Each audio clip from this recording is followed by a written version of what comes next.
I'm here to tell you about my son Daniel, our son Daniel. Ray and I had one child, one only child, one very loved child, Daniel. Daniel died on the 22nd of January this year as a result of an accidental heroin overdose, following a journey of 9 years of heroin use. Daniel always seemed to be wise beyond his years, and he taught us so many lessons. He taught us tolerance, he taught us compassion, and patience. Patience we never thought we had. Compassion, because he was a very compassionate person, because he had just seen the low side of life and what drugs and alcohol could do to people. Daniel was only 28 when he died.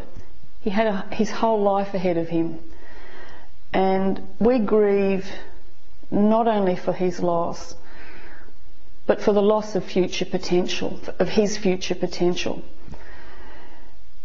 He was the child who taught the parent in his very short time. There is no doubt about that. He enriched our lives in every way. And he has left a huge void in our lives. But at the same time, he would not want us to crash and crumble. He would be very guilty about that. He would want us to get through and to let everyone know that it just strikes into every family.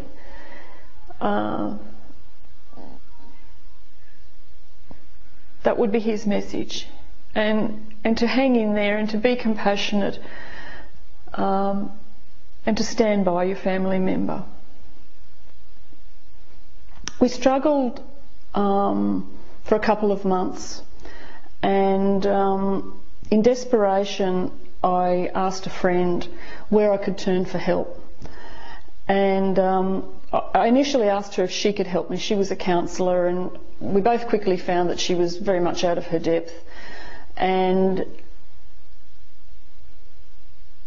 she gave me a couple of phone numbers to ring, and she said they may be able to help me. And of course one of the phone numbers I looked down at, and I saw it was a phone number to ring, and the organisation was Family Drug Support.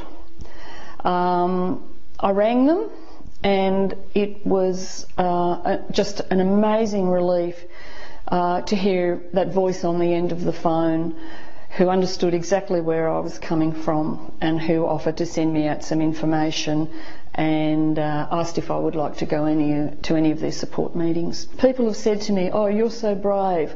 Well, I can tell you that I'm not the brave one. My son was the brave one, because he was the one who just fought his demons until the day he died. He knew the risks of injecting, and he was careful as what he could be. But something just went terribly wrong that morning. He just became too complacent, and he probably thought he was bulletproof. You know, and when you live with a drug-dependent person, it's not all doom and gloom. Sometimes there are some funny moments.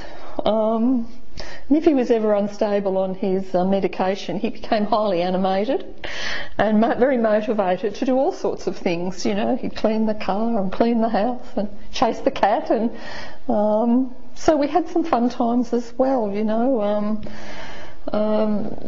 that was the light-hearted side of it.